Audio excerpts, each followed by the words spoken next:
Olá, eu me chamo Ariane e hoje a gente vai conversar na relação das casas geriátricas, não com os familiares e não com os idosos, mas a relação das casas geriátricas com uma exigência que vem acontecendo em alguns municípios com relação à vigilância sanitária, que é a contratação do serviço de remoção de urgência e emergência, ou seja, que as casas geriátricas tenham um contrato privado de serviço de remoção por ambulância do idoso que tem algum tipo de intercorrência, que tem algum caso de urgência e emergência e precisa ser removido para uma clínica, para um hospital, para um pronto-socorro. Acontece em alguns casos da Vigilância Sanitária Municipal exigir que a casa apresente esse contrato, alegando um item da RDC 283, onde consta que a casa precisa ter um fluxo de remoção do idoso nos casos de urgência e emergência. Na RDC fala que esse fluxo tem que estar dentro do plano de atenção integral à saúde do idoso. Não diz lá na RDC 283 que a casa precisa ter um sistema de remoção privado. Em alguns municípios, as casas para onde eu estou trabalhando, a gente acaba questionando a vigilância sanitária da motivação dessa exigência. E a resposta de maneira informal é que o município, aquele determinado município, não tem capacidade de atendimento, não tem capacidade, não tem número de ambulância suficiente, não tem número de técnicos o suficiente para fazer o atendimento às casas geriátricas. E aí eles acabam exigindo que as casas tenham um contrato com essas empresas, né? Acontece que muitos idosos que residem nessas casas já têm o seu próprio plano de saúde que comporta o atendimento de urgência e emergência, né? Para vocês terem uma ideia, muitas das vezes o atendimento de urgência e emergência ele é nem feito em loco. Como a casa possui sempre um técnico, um enfermeiro, alguém de cuidado que está lá, a primeira coisa que eles fazem é um atendimento telefônico. E aí o médico, que vai estar o plantonista, vai perguntar dos sinais vitais, o que está acontecendo, sinais e sintomas, a pessoa vai informar e o médico vai orientar o que vai ser feito ou não. Se for necessário, mandar uma equipe de verificação, geralmente vem uma equipe com técnico e com enfermeiro, e dependendo do caso, vem então o médico assistente para verificar o que está acontecendo em loco. Aí eu sempre me pergunto, e o SAMU? O SAMU, ele é um atendimento que é feito uma pactuação, ou seja, ele é um atendimento estadual, mas que é feito através dos municípios, de uma pactuação, de um acordo que existe entre estado e entre município. Aqui em Santa Catarina, e todos os estados têm isso, tem o regimento interno do SAMU, que diz para que serve o SAMU, até onde o SAMU vai, onde é que o SAMU pode entrar, de que forma que ele atende, né? E eu não vejo vedação no regimento interno e nem na lei do SUS que diga que o SAMU não pode atender uma residência privada.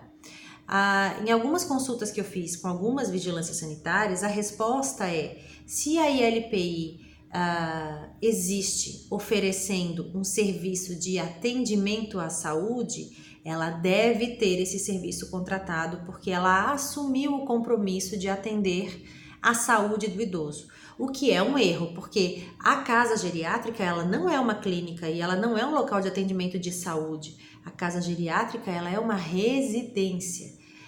Ela pode ter os serviços de atenção e de interesse da saúde, mas não da saúde. Compreendem a diferença? Isso é uma coisa muito importante da gente destacar, né? Tanto é assim que ela é fiscalizada diante de uma legislação da vigilância sanitária para instituições do interesse da saúde, ou seja, ela está ali, ela namora com a área da saúde, mas não é da área da saúde. Tá? E por que ela namora com a área da saúde? Porque os idosos residentes lá, se muitos deles já tomavam medicação em casa, vão continuar tomando a medicação na casa geriátrica e vai precisar de alguém que vai verificar a prescrição, qual horário que tem que tomar, vai ter que fazer a oferta da medicação, verificar se o idoso tomou a medicação. E aí, por uma questão de resguardo da casa e exigência do próprio Corém, eles vão fazer a aferição de sinais vitais, a evolução do idoso e vão fazer todas as anotações de enfermagem. Certo? Mas não é uma clínica. Fosse uma clínica, a gente não teria a estrutura voltada para uma residência que nós temos na ILPI. Então, a minha sugestão sempre é questionar Quando vem alguma exigência que não está na RDC 283, questione. E se por um acaso a Vigilância Sanitária, Ministério Público, qualquer instituição, Conselho do Idoso, vier com algum tipo de exigência que não esteja embasada em lei ou na resolução da Anvisa, você pode procurar um advogado da sua confiança, entrar com mandado de segurança, informar em juízo que aquela exigência está extrapolando o que está escrito nas normativas, ou que ela inviabiliza o atendimento, ou que cria uma necessidade, que cria uma obrigação para a ILPI que não é necessária, até porque todos os idosos, aliás, todo e qualquer brasileiro, tem o direito de ser atendido por uma ambulância do SAMU. É claro que tem uma série de casas geriátricas, locais que se apresentam como tal, mas que são irregulares, que não estão operando da forma correta, que não tem o número certo de pessoas trabalhando, nem a capacitação e qualificação desses funcionários, né? Que vão ligar para o SAMU porque o idoso está com a unha inflamada, porque o idoso está com um galo na cabeça aqui, com um roxinho que apareceu, porque o idoso está com uma lesão na pele que na verdade não é urgência, é ambulatorial. Então, é claro que eles acabam sendo saturados, mas assim como eles acabam sendo saturados por essas casas que não são preparadas, eles também são saturados pelas pessoas que moram nas suas residências e chamam o SAMU porque entendem que o SAMU é que vai atendê-los naquele momento da urgência deles, certo?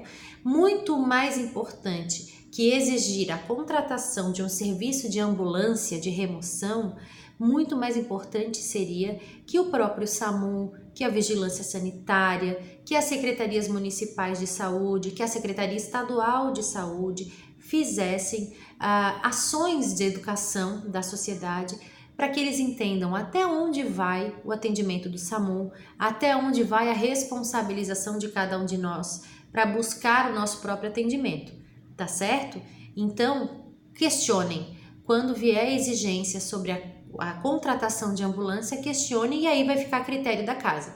Vocês podem buscar uma decisão judicial favorável a vocês ou não, a gente não sabe, né? Nunca como é que um juiz vai entender a situação. Infelizmente, muitos dos magistrados hoje ainda não entendem dessa questão das casas geriátricas, mas a gente tenta, né? Ou então chamar os familiares para pagar a mensalidade dessa ambulância. Santa Catarina está em torno de 90, 120, 130 reais por idoso, dependendo do tipo de plano que você contrata, né? Eu não sei como é que está o resto do país, mas eu acho que a média, pelo menos nas cidades do tamanho aqui de Santa Catarina, deve ser isso. Então, tem casas que preferem fazer essa divisão de custos com a família do que mover uma ação trabalhista, mover uma ação judicial, do que mover qualquer tipo de processo administrativo para que essa exigência não seja de fato cumprida, né? Exigência não seja de fato exigida. Mas enfim, é importante que a gente saiba que existem meios sim da gente questionar quando se é exigido algo que extrapola o que está nas letrinhas da resolução e da lei, tá certo? A gente hoje fica por aqui e eu aguardo vocês num próximo vídeo, numa próxima oportunidade. Muito obrigada pela atenção.